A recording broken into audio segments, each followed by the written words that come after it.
अस्सलाम वालेकुम नाज़रीन, हक न्यूज़ की स्पेशल ट्रांसमिशन के साथ मैं हूं सबाहत कुरैशी।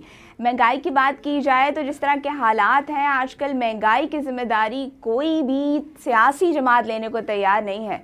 लेकिन कुछ अर्से पहले TLP ने यह दावा किया था कि जितने भी जो है वो महंगाई में कमी आई है, वो उसकी जो वजह है वो उसके पीछे उनके एहतजाजात, उनके लॉन्ग मार्चेस हैं।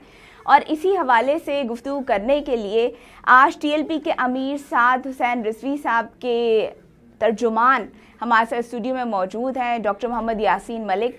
आइए उनसे गुफ्तगू का आगाज़ करते हैं। अस्सलाम वालेकुम डॉक्टर साहब। वालेकुम अस्सलाम वरहमतुल्लाह। थैंक यू सो मच कि आपने हमें टाइम दिया।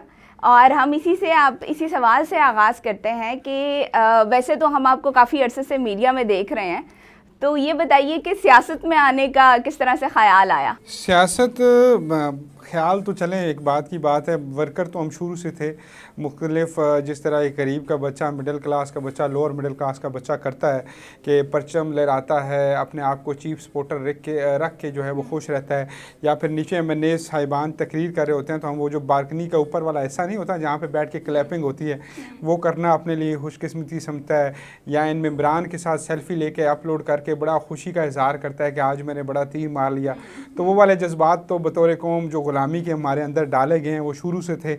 और अल्लाह तबारक व तआला ने करम ये किया कि थोड़ी दीन की अवेयरनेस हुई तो पता चला कि ये जो लिबरलिज़म है, ये जो घटिया नारे हैं जिसमें कभी हमें रोटी कपड़ा मकान, कभी डेवलपमेंट, कभी तब्दीली, या इन नारों से जो है हमारे ये नारे ऊपर लाद के हमें इलेक्शन में लेके जाया जाता है, इनका कोई हमारे तरक्की के साथ, हमारी खुशहाली के साथ इनका कोई किरदार नहीं है। हमारी तरक्की और खुशहाली का जो किरदार है वो सिर्फ़ एक है, और वो ये है कि करीम आका की जो शरीयत है, हज़रत उमर फ़ारूक का जो दस्तूर रियासत था, जो तर्ज़ अमल था हज़रत मौला अली का, हज़रत उस्मान गनी का, हम उनको ले कर चलें। और जो सही मानों में इस्लामी शरीयत है वो ही इस मुल्क के खुदादाद का हल है। तो इस वजह से तो ये बताइए, इलेक्शन लड़ने का इरादा तो नहीं? इंशाल्लाह जब अल्लाह ने कहा कि तो इलेक्शन भी लड़ेंगे जी। चले जी, अब हम एक एंकर पर्सन को इलेक्शंस में भी देखेंगे। बड़े सारे हैं जी, तारिक अजीज़ साहब से शुरू करें, फवाद चौधरी साहब से शुरू करें, और आपको एक लिस्ट मिलेगी एंकर्स की। और मैं यही कहता हूँ कि अल्लाह पाक हमसे कोई अच्छा काम ले इस मुल्क की खातिर, तो वो तो बहुत बड़े नाम है पाकिस्तान के। मैं एक बंदा नाचीज़ हूँ, छोटा सा एक मामूली सा एंकर हूँ, और मामूली से ही सोच के साथ ये सोच मामूली सी थी कि अपने इलाके के लिए कुछ कर सकें, तो इस वजह से ज़बरदस्त। अच्छा, इसी हवाले से बात करते हैं कि पाकिस्तान की जो मौजूदा सूरत हाल है उसमें आप जो साद हुसैन रिजवी की क़यादत में आप किस तरह से देख रहे हैं कि क्या बेहतरी आ सकती है अगर हुकूमत में आ जाए? ज़रूर बेहतरी क्यों नहीं आ सकती। देखिए, तीन चीज़ें हमें समझनी होगी कि हुकूमत होती क्या है। क्या हुकूमत इसका नाम है कि आप डमी म्यूज़ियम से आएँ और वज़ीर-ए-आज़म बन जाएँ और बैठ के IMF के तरले करते रहें, बातें मानते रहें, या फिर हुकूमत इस चीज़ का नाम है कि आप जो है वो अपने लिए वो निज़ाम लेकर आएँ जिसमें टैक्स से पाक लेकिन ज़कात वाला निज़ाम हो, जिसमें सूद से पाक लेकिन आसान कर्जे हों। लेकिन ये तो हम सिर्फ कहने की बातें हैं ना, इसमें मुझे बताएं कि प्रैक्टिकल क्या सलूशन है? मैं बताता हूँ आपको, जाया जा सकता है ना। अब जाना जिस तरफ है वो उसी तरह जाना है जिस तरह टैक्स का निज़ाम है। क्या हज़रत उमर फ़ारूक के दौर में कंप्यूटर सिस्टम या ये डिजिटल सारा दौर था? नहीं था। लेकिन तो अभी भी बहुत सारे ममालिक में उमर लॉस के नाम से अभी भी चल रहा है ना, स्पेन में चल रहा है, बाकी हर जगह बेचारे। आप तैयब उर्दगान की मिसाल दें, सिंपल, मैं तो एडमायर उनका, हाँ जी एडमायर उनका, और उनकी इस वजह से एडमायर हूँ कि वो सिर्फ तब्दीली के नारे पे नहीं थे, उन्होंने वाक़ियतन इस्लामी कवानीन का, इस्लामी निज़ाम का राइज किया अपने मुल्क के अंदर, और वाक़ियतन उन्होंने बताया कि they can do fabulous job. और अभी उनकी दुनिया सारी उनकी गुर्दीदा है, उनको मानती है। लेकिन वो आप ये नहीं समझते कि वहाँ पे नेशनलिज्म की भी सी बात है? हम एक नेशन नहीं है, ये बात हमें माननी पड़ेगी। हम बहुत सारे फिरकों में, बहुत सारी चीजों में बटे हुए हैं, और हम TLP को इस बात का कहते हैं कि वो जिम्मेदार है इन फिरकों की। अब मुझे थोड़ा सा टाइम दीजिएगा, मैं इस सवाल को आपको गौर से समझाता हूँ। 1995 का तुर्की देखें तो आपको वही तुर्की जिस तरह आप हमारे साथ कह रहे हैं कि फ़िरक़ों की बटा हुआ, लिबरलिज़म और इस्लामी पॉइंट पे बटा हुआ, मुख्तलिफ सिचुएशन में जैसे पंजाबी सिंधी बलोच पे बटा हुआ नज़र आता है। लेकिन कौन आया? एक लीडर आया, एक लीडर आया, वो खड़ा हुआ और उसने अपनी नेशन को एक प्लेटफॉर्म पे नीचे इकट्ठा किया। अब जो 95 से पहले का तुर्की था वो सारा लिबरल था, वो सारा पेंटों वाला था। आज भी वो पेंट वाले हैं, कोट वाले हैं, लेकिन उनके मजहबी जो अकीदे हैं वो आज पुख्ता हो गए हैं बनिस्बत हमारे। देखिए लिबास का अकीदे से तो कोई बहुत ज़्यादा ताल्लुक है, बहुत ज़्यादा ताल्लुक है। मैं बताता हूँ किस तरह ताल्लुक है। आप एक फटी जीन्स पहने हुए शख्स के साथ कभी कंपेयर नहीं कर सकते एक इमाम मस्जिद लंबे अच्छी खूबसूरत दाढ़ी और इमामे वाले के साथ। आप जब अमल की बात करते हैं ना, तो अमल का दोनों के साथ ताल्लुक होता है। डॉक्टर साहब मेरी बात सुने, जहाँ हम बात करते हैं पेंट कोट की, तो ये जो हम सूट की बात करते हैं ये इजाद ही मुसलमान ने किया हुआ है, सूट किसी अंग्रेज ने आप इस बात पे बाद में जाए ना कि ये इजाद किसकी है। आप कहती हैं लिबास का। आप मुझे एक बात बताइएगा, मैं आया यहाँ पे, आपसे बात हुई, मेरी रिस्पेक्ट के साथ हम बैठे, यहाँ पे कोई क्लब की लड़की लिबरल बैठी होती तो क्या उसके साथ ये गुफ्तगू शुनीद हो सकती थी? देखिए फिर उसके साथ वो तो प्रोग्राम एक वो ड्रेस कोड भी है ना हर जगह के। तो फिर आप कहें कि ड्रेस मैटर करता है, आप कहें ड्रेस मैटर करता है ऑफिशियली, अगर हाँ आप कहें ड्रेस को मैटर करता है। आज हम अपनी बहन बेटी को कहते हैं कि अबाया पहनो, बुर्का पहनो, जाके धरनों में मार्चों में ना नाचो, हम मर्द जो हैं वो काम कर लेंगे, तो ये क्या ड्रेस मैटर नहीं करता? एक पार्टी टी शर्ट पहनवा के एक गैर महरम की पिक्चर लगवा के अपनी शर्टों के ऊपर, तो वो क्या देती है? तो क्या ये गैर में? चलिए अगर हम इसी की बात करते हैं कि आप जिस तरह से कह रहे हैं कि टीएलपी जो है वो एक इस्लाम का जो है वो हम कह सकते हैं कि भाई कानून ला सकती है, सब कुछ राइट हो सकता है। अगर हम फ़र्ज़ कर लेते हैं कि भाई साद हसन रिजवी साहब को मिल गई है क़यादत, तो जो सियासी जमातों के बीच में जो एक खलीज है, जो एक प्रॉब्लम्स चल रहे हैं, आप क्या समझते हैं वो एक ब्रिज का काम करेंगे? पहले तो आपको ये समझना होगा कि आपका मुल्क बना किस नाम से है। पहला मुल्क है जिसे हम कहते हैं इस्लामी जमहूरिया पाकिस्तान। बिल्कुल में हम पाकिस्तानी बोलते हैं ना, लेकिन जब इसका पूरा नाम कहीं भी इंटरनेशनल आप पढ़ेंगे तो वो बिल्कुल ऐसे ही डेमोक्रेटिक इस्लामिक रिपब्लिक पाकिस्तान है। अब हम रिपब्लिक किधर हैं, अब इस्लामी किधर हैं? आप कहती हैं इस्लामी निज़ाम का राज, मतलब यह है कि आप ये बात मानती हैं कि 75-76 साल मुल्क के अंदर अभी तक इस्लामी निज़ाम राज नहीं हुआ, तो ठीक है, मैं भी ये कहता हूँ। मेरी सोच ये कहती हूँ कोई भी निज़ाम राज ना, हम अच्छे डेमोक्रेट्स बन सके, ना मोनार्क्स बन सके, ना हम कोई इस्लामी निज़ाम। तो इसका मतलब ये है कि हमने बनना इस्लामी था, क्योंकि ये बनना इस्लाम के नाम पे था ना। हमने डेमोक्रेटिक का तो बाद में सवाल है, पहले तो इस्लाम का सवाल था। क्यों इस्लाम का सवाल था? काजी आज़म रहमतुल्लाह अलैह से पूछा गया कि क्या निज़ाम होगा, डेमोक्रेटिक होगा? उन्होंने कहा मैं कौन हूँ निज़ाम सेट करने वाला, ये 1400 साल पहले का निज़ाम ऑलरेडी सेट किया जा चुका है। आप जाएं अपने मंदिरों में जाएं। उन्होंने ये नहीं कहा कि मंदिरों में ना जाएं, मस्जिदों में ना जाएं, उन्होंने कहा तीनों जगह जाएं। लेकिन मसला ये था कि इस निज़ाम को राइज करने के लिए आपने पाकिस्तान की 76 साल हिस्ट्री में कितने हाथ काटे, कितने गलों के बदले कितने गले काटे, कितने संसार किया, कितनों को संसार किया। हमें रूट से काम करने की जरूरत है ना। ये तो देखें, फिर हम ये कह सकते हैं कि हमें बेहतर रूट से करना है। आपका और मेरा और हम सब का मसला एक है कि हम डरते हैं, मसले की तरफ, हल की तरफ जाना ही नहीं चाहते। आज आप डर रही हैं, तो आपसे सीधा सवाल मैं हल बड़ा आसान बता रहा हूँ कि आप डायरेक्ट पकड़ें। क्या आपने क्या प्रोसीजर करना है? चोरी करने वाले का आज हाथ क्यों नहीं काट रहे आप?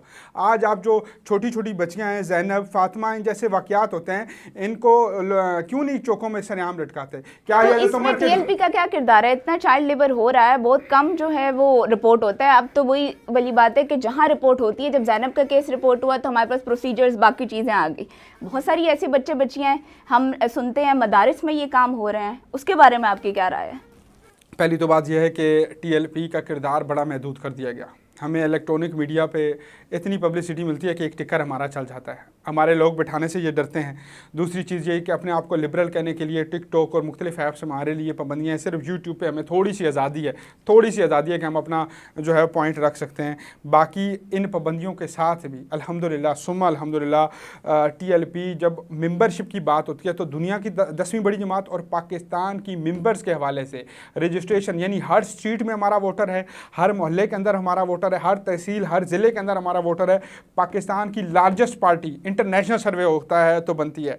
जहाँ तक बात रही कि हम किरदार क्या अदा करें, हम तो बात करें पेट्रोल की, डीजल की, तो ये लोग कहते हैं जी चाबी मिली है तो ये आ गए। हम बात जो भी करेंगे, आजकल माशाल्लाह कौम यूथ जो है उसको हमारे पीछे जो है लगाया जाता है। ये बात तो मानने की है ना कि जब भी हम देखते हैं तो टीएलपी आ जाती है पिंडी इस्लामाबाद को, तो उन्होंने अपना दूसरा घर समझा हुआ है। हर जगह पे रोड्स वगैरह ब्लॉक है। आप नहीं समझते, आखिरी बार कब आए थे? आप नहीं समझते, आखिरी बार कब आए थे? देखिए आखिरी हमें तो तो हर वक्त ब्लॉकेज मिलती है। हाँ, और मोस्ट ऑफ द ये बात इसकी जिम्मेदार ये बात गलत मीडिया पे है, हम ये बात देखते हैं। गलत, ये गलत है, ये गलत बात है। आपने तो मीडिया पे मेरे हाल में कुछ देखा ही नहीं है। नहीं, पर बिल्कुल मैं देखा बताता है। हूं, आखिरी धरना जेलम और वजीराबाद तक जाके रोक दिया गया, महंगाई के खिलाफ था। देखिए, नवाज महंगाई शरीफ, के शहबाज खिलाफ शरीफ की धरना हुकूमत के हुआ, खिलाफ था। बिल्कुल हुआ। उस पे 7-8 रुपए पेट्रोल। राणा सनाउल्लाह और XYZ ने टॉक शोज में आके कहा कि जो हम सस्ता कर रहे हैं वो TLP के ही वजह से करना है। हम इस बात में बहस में जाएंगे कि क्या ये इतना लंबा आपके बहुत पास सारा कुछ होता है, लेकिन मकसद वहां पे आ जाता है कि क्यों आप भी एक जाहिर बात है तर्जुमान है एक सियासी जमात के, तो क्या आप ये नहीं समझते कि हमें कोई इस तरह का लाया अमल अपनाना चाहिए जिससे आवाम को कम से कम तकलीफ हो? चलें मुझे बताएं कि हम अपोजिशन में बैठ के कौन सा लाए अमल अपनाएं। देखिए, ये तो अब आपके ऊपर है, तो हम तर्जुमान अपना आप रहे हैं ना, हैं। तो हम अपना रहे हैं ना, हम अपना रहे हैं, हम सड़कों पे आ रहे हैं, उसमें भी आपको मसला है। आपके लिए आ आवाम रहे प्रॉब्लम हैं में ना, है ना। हम इक़्तिदार में, ना हम असम्बलियों में, ना कोई हमारा वडेरा मिनिस्टर रहा, ना हम में से कोई अभी मिनिस्टर है, ना हमने आज तक कोई वजारत ली, ना वजारत उज़्मा पे बैठे हम, ना हमारा वज़ीर आला चलिए, रहा, मैंने तो कहा ना, हमारा ना आप फर्ज मुशीर कर रहा, लें। सुने ना हमारा मुशीर रहा, हमारा कोई बंदा नहीं रहा, लेकिन आपकी फिर हर भी बात आप हमने मान हाँ, ली। आपको हम ये कहते हैं कि यही लगेगा। आप फर्ज कर लें कि भाई आपको हमने हुकूमत दे दी, फॉर एग्जांपल हमने एक दिन की हुकूमत आपको दे दी, फर्ज कर लेते हैं, तो आप उसमें क्या मुझे 2-3 प्रैक्टिकल सॉल्यूशंस बता दें कि हाँ जी हम उसे एक दिन में, उन 24 घंटों में हम ये काम कर देंगे आवाम के लिए। अब मैं आपको बताऊं कि इंशाल्लाह हुकूमत ये पाकिस्तानी अवाम देगी और एक दिन की हुकूमत नहीं होगी। मेरे नहीं, मुल्क हम तो में फर्ज कर रहे हैं इनकलाब ना इस आएगा, टाइम। इनकलाब आएगा और वो दीन के नाम पे आएगा और इसका हल ही आखिर में दीन है, क्योंकि हमने अपनी आने वाली जनरेशन को कुरान देना है, करीम आका की हुर्मत देनी है, और हमने ये घटिया किस्म के लिबरल्स नहीं अपने आके बिठाने जो IMF के गुलाम हो, गुलाम दर गुलाम हो, जो सिर्फ उस टाइम बात करें जब जेलों के अंदर हों तो ये नेल्सन मंडेला बन जाएं, बाहर निकलें तो ये कोई पूट पालशियन बन जाए। अब बात करता हूँ कि आप कह रही हैं कि आप एक दिन की हुकूमत। सबसे पहले 2 चीज़ें 3 चीज़ें जो हमारे यहाँ बड़े ज़रूरी हैं। सबसे पहले इस्लामी निज़ाम का राइज, हमारा जो आइन है वो कुरान मजीद के मुमासलत रखे, उसके अंदर हम जो है ना हर चीज़ का हल कुरान मजीद से और करीम आका की सुन्नतों से ढूंढें। दूसरी चीज़, सूद उसी दिन बंद हो जाएगा, ना बैंक सूद देंगे और ना हम सूद पे कर्ज़े लेंगे और ना सूद से कर्ज़े दिए जाएंगे। तीसरी चीज़ जो सबसे ज़्यादा ज़रूरी है, मुल्क के अंदर तालीम का निज़ाम राइज किया जाए। ये पुल्लों के ज़्यादा बच्चों की जनरेशन, इस जनरेशन के दिमाग को बेहतर किया जाए। ये जो 2-2.5 करोड़ बच्चा बाहर है स्कूलों से, इसको अंदर किया जाए। पाकिस्तान दूसरे नंबर पर आ चुका है। तीसरी चीज़, बेहयाई को कम करेंगे। बहुत सारी चीज़ों का हल बेहयाई है, बहुत सारी चीज़ें। बेहयाई की डेफिनेशन ये है, क्लब्स खुलते रहे पूरे पिंडी इस्लामाबाद में, कैफे वो तो पहले भी थे, वो बंद करेंगे ना। पहले से मुराद ये क्या हम छोड़ दें भी? नहीं, वही वाली बात है कि देखिए हर हो गए हैं तो भैया अब रहने दें। हर चीज के चलो लिए सफीम पाउडर इस मुल्क में यूनिवर्सिटी में बच्चियों को दिया जा रहा है। आपकी भावलपुर की यूनिवर्सिटी का वाकया अब आप क्यों नहीं बोल रही? मुझे 7-8 दिन पहले हमने ब्लॉग बनाया, आपने बनाया, हमने टीवी पे बोला, क्यों भूल गए आप लोग? हमें बिल्कुल याद है। 524 बच्चियों की नंगी तस्वीरें निकली हैं, उसको क्यों नहीं लटकाया गया अभी तक? क्यों उसके पीछे? तो मैं वही कह रही हूँ, मैं आपको यही बता रहा हूँ, क्यों नहीं लटकाते? ये इस बात पे तो आप भी है ना। हम लटकाएंगे। हम अगर आए, हमारे अगर बस में हुआ, हमारे कुछ भी बस में हुआ, तो हम सबसे पहले यही काम करेंगे, लटकाने वाला। बस ये देख लें, आपकी ये चीज रिकॉर्डेड जा रही है और इंशाल्लाह हमने इस चीज को दोबारा रिपीट करना है। जैसे हमने पहले भी ये बात की है कि भाई महंगाई की जब भी बात होती थी तो TLP ने जिम्मेदारी उठाई है, किसी हुकूमत ने नहीं उठाई है। मेरे कायदे मोहतरम की एक बड़ी पंच लाइन है, जिसको सुनते हैं तो ईमान ताज़ा होता है कि मर जाएंगे, जालिम की हिमायत ना करेंगे। हमने तो, आपको पता है इस मुल्क में छोटे छोटे नमरूद और फिरौन पैदा हो चुके हैं। आप तो बड़े आसानी से कह रही हैं कि क्या हो गया बगैरती। आपके यहाँ बगैरती की डेफिनेशन क्या है? आप मुझसे पूछ लीजिए ना। वो जरूरी है ना। हम ये समझते हैं कि ना, हर चीज के लिए आप ये आपको खुद भी समझते हैं कि यहाँ पे बहुत सारे फिरके हैं, बहुत सारी चीजें हैं, और हमारा प्रॉब्लम ये है कि हम अपनी मर्जी के मुताबिक खुदा बनाते हैं। मैं आपको आज ऑन एयर बता रहा हूँ, हमें किसी फ़िरके से, किसी मज़हब से कोई मसला नहीं है। सिर्फ हमें एक मसला है, कोई मज़हब, कोई फ़िरका कुरान मजीद के हवाले से बोलेगा तो हम गर्दन पकड़ेंगे, कोई फ़िरका करीम आका की शान में बोलेगा तो हम गर्दन पकड़ेंगे। वो हमें ना छेड़ें, वो हम उनको ना छेड़ें। हम तो उनको छेड़ते ही नहीं हैं। लाहौर में कितने जो हैं वो आपको पता है इस टाइम कितने चल रहे हैं, चर्च कितने चल रहे हैं, कितने मंदिर खाने चल रहे हैं, कितने और चीज़ें चल रही हैं। क्या उनको छेड़ा जाता है? नहीं छेड़ा जाता। बहुत बड़ी जमात इस बात को कहते हैं कि हम जो है हमारा सिर्फ एक एजेंडा है कि हुज्जत ना कीजिए फजूल में, हम इंतहा पसंद हैं इश्क़ रसूल में, हम सिर्फ इंतहा पसंद जो हैं वो इश्क़ रसूल में देखिए हैं। और हम इश्क़ रसूल में भी अगर हम बात करें किसी भी चीज़ में, अगर हम हज़रत वसल्लम की आप लोग बात करते हैं, हम हमेशा ये बात करते हैं हज़रत वसल्लम के हवाले से कि उन्होंने हमेशा एक बैलेंस लाइफ गुजारी है, उन्होंने हमें एक बैलेंस तर्ज ज़िंदगी दिया है। तो उन्होंने कहीं पे भी एक्सट्रीमिज्म की बात नहीं की है, तो आप भी एक्सट्रीमिज्म की बात नहीं थोड़ा सा आपको इधर सही भी करना होगा अपने आप को। एक्सट्रीमिज्म आपके यहाँ क्या है कि कोई आका की शान में गुस्ताखी करें हम चुप हो जाएं? नहीं, हम तो एक्सट्रीमिज्म आपके यहाँ क्या है कि कुरान मजीद की कोई गुस्ताखी करें हम चुप हो जाएं? देखिए वो तो एज अ मुसलमान हर किसी को तकलीफ बस होती है, तकलीफ नहीं होगी, हर कोई इसका एहतजाज करता है। देखिए ईमानी जज्बात हैं, आपका जज्बा अपनी जगह, मेरा जज्बा अपनी जगह। मेरा जज्बा यही कहता है और बारहा यही कहेगा कि जो हुर्मत रसूल पे बोलेगा मैं उसके सामने खड़ा होऊंगा, बेशक वो मेरी जान जाती है तो जान जाए। कुरान मजीद की हुर्मत के हवाले से जो कुछ बोलेगा वो अब मेरे बस में हुआ, मेरी जान के बस में हुआ तो एक जाने क्या 100 जाने जाएं, लेकिन हुर्मत रसूल पर हमें आप खुद मुझे एक बात बताएं बात कि अगर कुरान मुसलमानों से निकाल दिया जाए तो मुसलमानों के पास बचता क्या है? वो किस चीज़ का मुसलमान है? और आज जिस 26 करोड़ का मुल्क है उसके अंदर मिनॉरिटीज़ कोई भी हो, आप ये समझते हैं कि मुसलमानों के पास कुरान की तालीम है, हम सिर्फ कुरान उठा के घूमते हैं, हम ये कहते हैं कि हम इसके मुहाफिज हैं, लेकिन हमें उसका कोई अलिफ नहीं पता। ये भी एक अलग टॉपिक है। ये एक बात है। आप कहें कि तरबियत में कमियां जो है ना, फिर आप इस बात पे मियाँ 800 साल मुसलमानों ने हुकूमत में कर ली। जी देखिए कुरान की बदौलत थी ना। आज 100-2 साल अगर मुश्किल आ गया तो कल 200-400 साल आसान भी आएंगे। चलिए अगर हम इससे बात कर लेते हैं कि ऑब्वियसली आप तर्जुमान है सादत रज़वी साहब के, तो आपको क्या टास्क दिया गया है? कोई टास्क नहीं है, कोई टास्क नहीं है। मेरा टास्क सिंपल है। मेरा टास्क, मुझे जो अपना टास्क लगता है कि मैंने अपने दोस्तों तक, अपने लोगों तक ये पैगाम पहुँचाना है कि खुदारा दाढ़ी को गलत ना समझो, खुदारा मौलवी को एक मस्जिद तक, निकाह तक, फोतकी तक महदूद ना रखो। इसको इस्लामी निज़ाम को, आपका एक मिनिस्टर होता है वज़ीर मजहबी अमूर, वो फलाना पीर है, फलाना फ़कीर है या फलाना मौलवी साहब है कोने में बैठा है। एक आपका शराबी है वो मौलाना अशरफी, उसको आपने बना दिया वो 4 घंटे आके तकरीर करेगा। सुने यहाँ पे किसी की बुराई करने नहीं, हम बड़ा देखें, आप बुराई नहीं करेंगे, नहीं आप बुराई नहीं करेंगे, आप सोल्यूशन की तरफ जाइए, प्रॉब्लम की बात नहीं कीजिए। प्रॉब्लम सोल्यूशन ये है कि बरसरे इक़्तिदार 2 नंबर मुनाफिक घटिया लोग बैठे हुए हैं, और क्या है हल?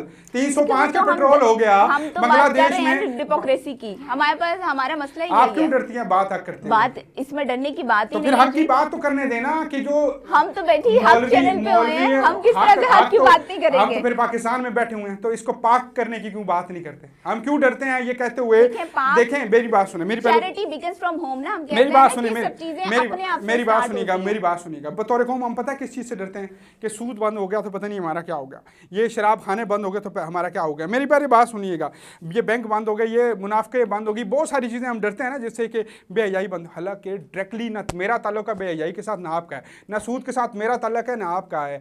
हमें इन चीज़ों के बारे में माइंड सेट कर दिया गया है, गुलामी हमारे अंदर डाल दी गई है कि अगर ये चीज़ें हमारे अंदर से निकलेंगी तो हमारा मुल्क तबाह हो जाएगा। इससे बढ़ के और क्या तबाह होना है? 305 का पेट्रोल है आज, 306 का 8 का डॉलर है आज। आपकी माँ बहन बेटी घर में कोई बीमार हो जाए तो आप जब तक उसके लिए कोई डबल ट्रिपल जुगाड़ ना लगाए, कोई नौसरबाजी ना कर लें, आप उनकी दवाएं घर तक नहीं पहुंचा सकते। एक नॉर्मल मिडिल क्लास कारोबारी बंदे की बात मैं कर रहा हूँ। 2 बंदे मुझे मिलते हैं, वो कहते हैं आप किस चीज़ की मीडिया पे कौन सी आवाज़ उठा रहे हैं? देखें, हक बात करने दें। अब अगर महंगाई के हवाले से अब आप देखें ना कि महंगाई वाकई बहुत ज्यादा है, आप लोगों ने जिम्मेदारी ली हुई है, अभी पेट्रोल बढ़ा है, आप लोग उसके ऊपर क्यों नहीं कोई अच्छा सवाल बर्दाश्त करें, बात को सुने। हमें वोट देने की बात है, वोट कोई ना दे कि ये तो किसी और मजहबी इंतहा पसंद की वजह से हमें एहतजाज में कोई सपोर्ट ना करे, ओ जी ये तो किसी के कहने पे आए हैं। और जब महंगाई हो जाए, सुने मेरी बात सुने, बर्दाश्त करें कि ये जब बात हो कि महंगाई हुई है तो वो कहें जी टीएलपी कसूरवार है। यासीन साहब, आप खुद, आपका मीडिया से ताल्लुक है, आप खुद इन चीज़ों को बहुत बेहतर समझते हैं कि हम किसी को भी एज अ मीडिया पर्सन हम बड़े न्यूट्रली चीज़ों को, बेशक आप तर्जुमान भी बैठे हुए हैं लेकिन आपका फिर भी बैकग्राउंड जर्नलिज्म का है, तो मीडिया ना न्यूट्रल था, देखिए हम किसी भी बंदे को नहीं कहते ना। सुने आप या मैंने कभी किसी को कहा है कि भाई इस जमात को वोट नहीं दो, उसको दे दो? मैं आपको एक मज़े आपने पर्सनली किसी को कहा था भी? आज जिस दिन आप मेरा इंटरव्यू कर रही हैं जुम्मतुल मुबारक है, सितंबर का महीना है और बिल्कुल, और 1 सितंबर है आज, मंथ का पहला दिन है। बिल्कुल, कल की इंस्ट्रक्शन है मीडिया को कोई बंदा महंगाई के खिलाफ, बिलों के खिलाफ एहतजाज को बारहा ना दिखाए। कल की एंकर्स को। लेकिन आपको तो वैसे ही कहा गया है ना, आप तो सोशल मीडिया पे बैठ के आजाद नहीं है, आप तो सोशल मीडिया पे बैठ के आजाद नहीं है, हम इलेक्ट्रॉनिक मीडिया पे बैठ के कैसे आजाद हो सकते हैं? मैं सिंपल, अभी तो आप सोशल मीडिया पे बैठे, मुझे आप बात नहीं करने देंगी, मुझे आप बात नहीं, आप तो एक शराबी को शराबी कहने से डर नहीं है, मैं नहीं डर रहा, मैं उसको बता रहा हूँ, मैं आपको बता रहा हूँ कि बेसिकली हमारा प्रॉब्लम क्या है, हक बात ना कहना, सच बात ना कहना। देखें, ज़िंदगी मैंने भी गुजार ली, आपने भी गुजार ली, 2 4 5 10 साल 22 साल अल्लाह ने आपको भी मनसब दे दिया, मैं भी 2 4 जगहों पे बैठा हूँ, मैं भी रोटी रोज़ी इतना कमा ही लूँगा कि पेट पलता रहेगा। क्या आप अगले आने वाली नस्लों को ये मुल्क दे के जाना चाह रहे हैं जिनमें मैं और आप पढ़ रहे हैं? आप मुझे बताएं, मैं आपसे एक सवाल करता हूँ, क्या आपके अंदर इतना टैलेंट है कि आप एक अच्छी जगह बैठ सकती हैं? तो मैं और आप या हमारे जैसे 200 400 600 नौजवान मुल्क छोड़ने का क्यों सोचते हैं? उनको अच्छी जगहों पर बिठाया क्यों नहीं जाता? उनसे काम क्यों नहीं लिया जाता? क्या ऐसा है कि आपकी गवर्नमेंट आएगी तो आप मेरिट पे फैसले करेंगे? हमारी तो मैं बात बता रहा हूँ, गवर्नमेंट आई या ना आए, हम मेरिट के फैसले कर रहे हैं। मुझे बताएं, चले मैं आपसे एक और आज बात पूछता हूँ, मुझे आप जानती हैं, मैं साद हुसैन रिजवी का कायदे मोहतरम का जब तर्जमान बना, मैं इस बात में अल्लाह को हाजिर नाज़िर जान के कहता हूँ, कोई सिफारिश नहीं, कोई बंदा नहीं, जाके मुलाकात हुई, दूसरी मुलाकात हुई, मुझसे पूछा गया कि आप जिम्मेदारी क्या चाहते हैं? मैं कहा जी जो आपका हुक्म होगा मैं हाजिर हूँ। मुझे कह दिया गया कि तो आप फिर जब हमने टास्क पूछा कि भी आपको क्या टास्क दिया गया, आपने बताया ही नहीं। आप भी तो आप बात सुनती नहीं है ना। तर्जमान बना दिया गया, सुने, तर्जमान बना दिया गया। बाकी पार्टियों का मेरिट क्या है? फयाजुल हसन चौहान क्या किस बेस पे लगता है तर्जमान? फवाद चौधरी किस बेस पे तर्जमान लगता है? रुकते जाएं। मरियम औरंगजेब, फातिमा औरंगजेब, उसकी तायरा औरंगजेब की बेटी किस बेस पे लगती हैं? मेरिट का निज़ाम अल्हम्दुलिल्लाह इस जमात में शुरू दिन से है और रहेगा। टास्क नहीं होते तर्जमानों के, मेरा कोई टास्क नहीं है कि मैंने घर के जाके दरवाजे बजाने के सानू वोट पाना, ऐसा कोई टास्क नहीं है। कुछ तो करेंगे ना? मैं यही कर रहा हूँ जो आपके सामने बैठ के कर रहा हूँ। देखिए अब फिर आप मुझे चलें ऐसे कर लेते हैं इसको, हम अगर वाइंड अप करें इस पार्टी पॉलिसीज को लोगों के सामने बताना, पार्टी एजेंडे को लोगों के सामने बताना, ये आपके टास्क में आता है ना? मतलब ये तो आप तर्जमान कह रही है ना, मुझे तो मेरा तो ये ड्यूटीज हैं ही है तो ना। हम तो यही पूछना चाह रहे हैं इस वक्त से, आप सवाल घुमा देते हैं और जो जवाब है वो आप मुझे दे नहीं रहे हैं। तो अगर हम बात कर लेते हैं तो ख़वातीन के हकूक़ के हवाले से टीएलपी का क्या किरदार है? जैसे आपने खुद ही बात कर ली कि चाइल्ड अब्यूज़ भी है, बाकी चीज़ें भी आप लोग रेस कर रहे हैं अवेयरनेस, बट आप मुझे ये बताइए कि ख़वातीन के लिए आप लोग क्या कर रहे हैं? आपको ना सिर्फ उनको बुरखे तक महदूद रखना है या फिर आप मुझे सिर्फ उनको बुरखे तक महदूद रखना है? आज आपको थोड़ी जल्दी है, इसका जवाब थोड़ा आराम से सुन लें, बड़ा आसान हो जाएगा। सुना दें।